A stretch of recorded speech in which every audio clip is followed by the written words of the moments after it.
What's so special about Kamakura anyway? Well, let me show you.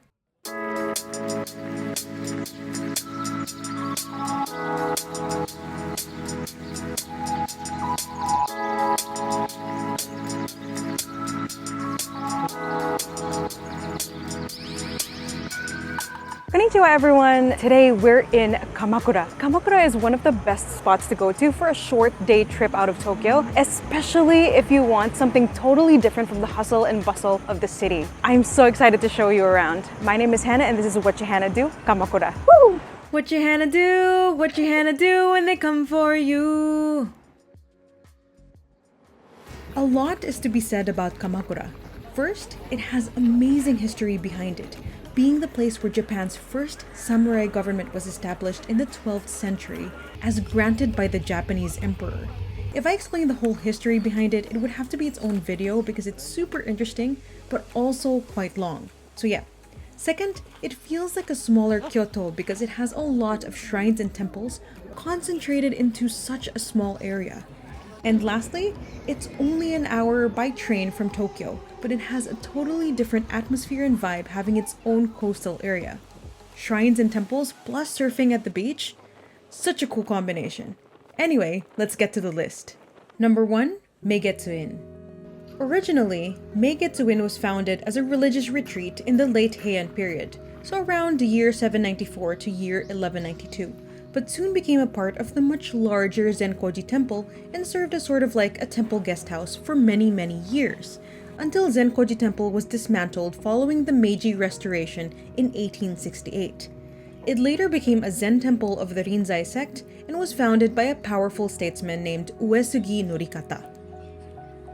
Its nickname is Ajisai-dera, which translates to Hydrangea Temple, which it is most famous for in June when the hydrangeas are in full bloom. But it is also extremely beautiful in autumn. This temple is not by far the biggest temple in Kamakura, but something about it just hits different. The landscaping is incredible and the way it has been maintained is immaculate. As I'm walking through the back gardens of the temple, it's so beautiful. The landscaping in and around this temple is spectacular. Everything is so well kept. And now that the colors are changing from green to red, it's even more beautiful. I'm enjoying so much. My eyes are just going everywhere. It's so beautiful. Meigetsu-In is also well known for this particular window. And when I saw it for the first time, my jaw dropped. I was completely mesmerized by it. The window created a perfect frame for the garden across of it. So much beauty and depth.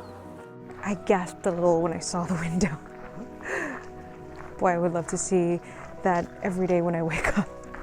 On to the next place, Kamakura's most important Shinto shrine, Tsurugaoka Hachimangu.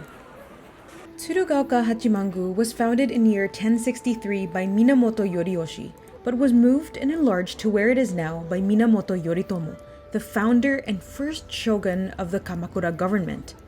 What is a shogun and what is the shogunate anyway? A shogun is basically the most senior samurai, a military ruler, and the shogunate is where the shogun conducts politics, or the government of the shogun. Kamakura is important because this is where Minamoto Yoritomo set up base, because of its strategic location being surrounded by hills on 3 sides and the ocean in the south. He also chose Kamakura because it was associated with his ancestors, and Hachiman, the patron god of the Minamoto family, were all enshrined in Tsurugaoka Hachimangu, making it extremely sacred and extraordinary. The deified spirits of Emperor Oljin and Empress Jingu are also enshrined here. Lots of history to be learned here, so if you're really into Japanese history, especially history about the samurai, Tsurugaoka Hachimangu is definitely a place to visit. There's also the Tsurugaoka Museum in the compound if you want to learn more about the history and culture of Kamakura. I still have so much to say about Tsurugaoka Hachimangu, but let's move on to the next place. Number 3, Houkokuji. At first, I thought the entrance to this temple was a little underwhelming, but as soon as I entered, I was floored. The choice and variety of plants and foliage, the placement, stunning.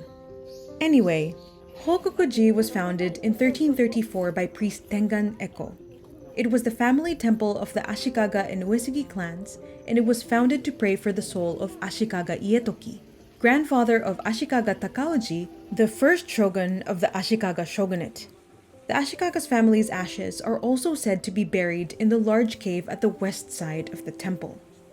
Houkokuji is famous for various reasons, but its most famous attraction is its bamboo garden, which is why it's also known as the Bamboo Temple. The bamboo grove is just behind the main hall and is now densely covered with over 2,000 bamboo.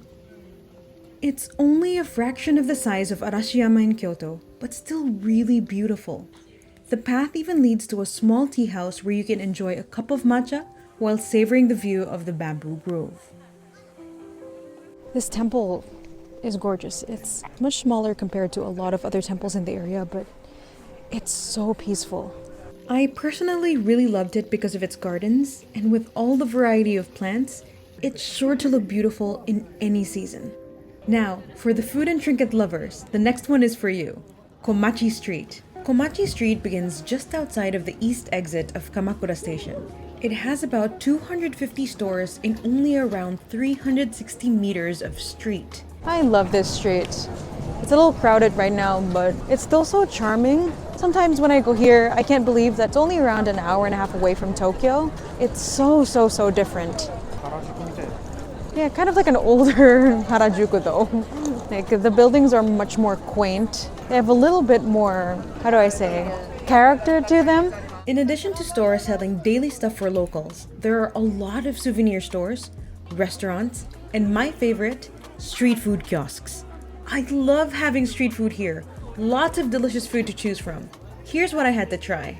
Itadakimasu. First on the list, It smells so good.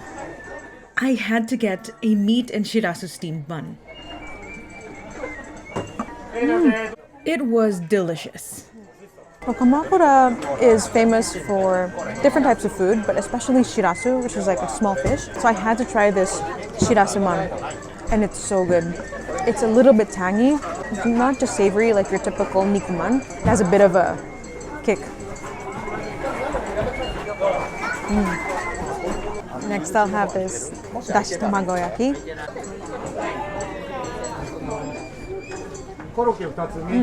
Ooh, super dense, really thick egg. It's not sweet as you would imagine, it's actually quite savory.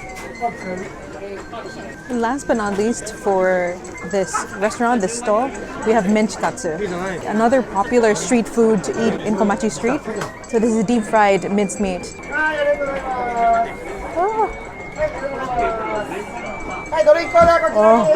Ooh, so good. Crispy on the outside, soft, juicy, and super flavorful on the inside. A delicious menchikatsu. Next up, I had to have grilled fish cake with octopus. It looks super big and juicy. Let's dig in. Wow, delicious, super dense, really bouncy, extremely flavorful. Highly recommend. I can't get enough of street food, and I absolutely love inari sushi, so we had to go to Hanari to get some. We ordered a gobo or burdock root inari roll and a shirasu inari roll. I've never had inari in a roll before, so this is new. I tried the gobo one first, got shocked it was pickled. And I love pickled anything, so that was a pleasant surprise. If you don't know what inari is a deep fried tofu pocket, and it is quite sweet. So for this one, sweetness from the inari, savory from the rice, and sour from the gobo. I absolutely loved it. Extremely delicious. Next I had the one with the shirasu. I know it may not look appetizing to you, but it's so good. The shirasu was crunchy and had a lot of bite to it, and it gave an exciting new texture to the roll. Both equally delicious. Now, for some dessert. Kamakura Chacha has different strength levels of matcha ice cream, but I couldn't choose, so we went with the premium soft serve one. Arigatou gozaimasu.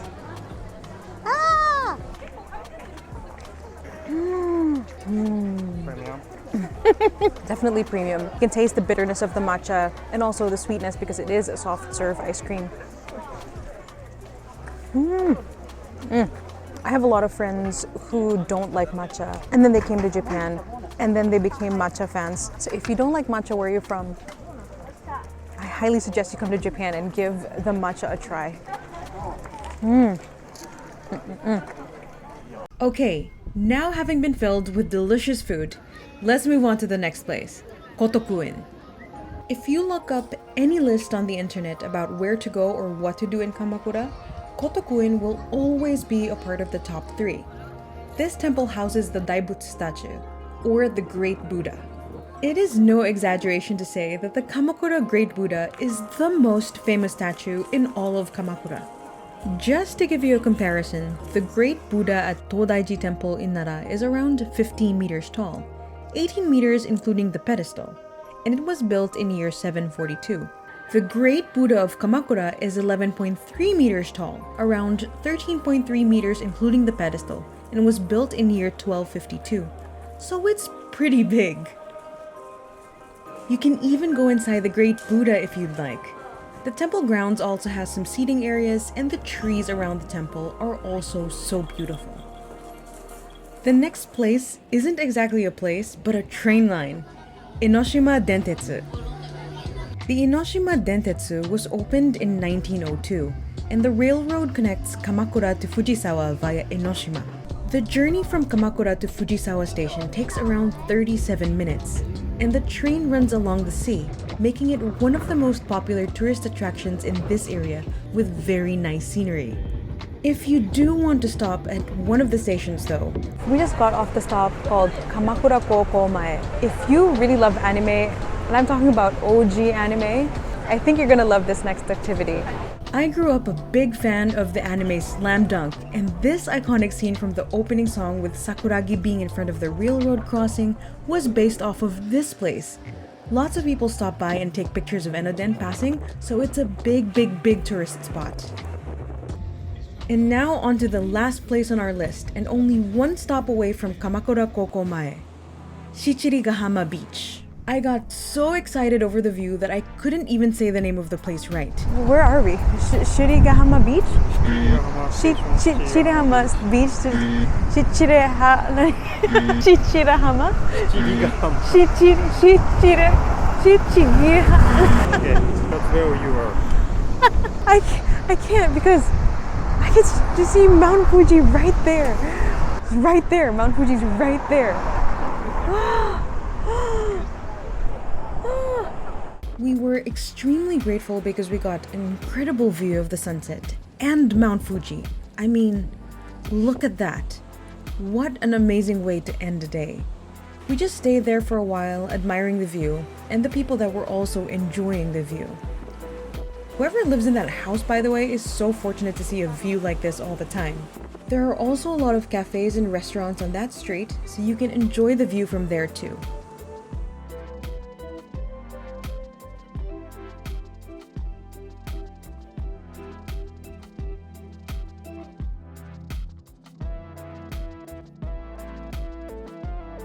For me, Kamakura is an awesome place to unwind and just absorb a different side of Japan. There are lots of places to see, lots of history to learn, lots of places to relax, and lots of food to enjoy. 10 out of 10 highly recommend spending a day or two in Kamakura. Oh, and here is a map of Kamakura, and we pinned all the places we mentioned in this video. They're quite close to each other and you can easily get to any of the locations either by train or by bus. Kamakura City also has a downloadable PDF of the map of Kamakura, and it has useful information about the popular spots. I will put the link in the description box down below. What a perfect way to end the day with a stunning sunset view, with a view of Mount Fuji. I could not have ended this day any better.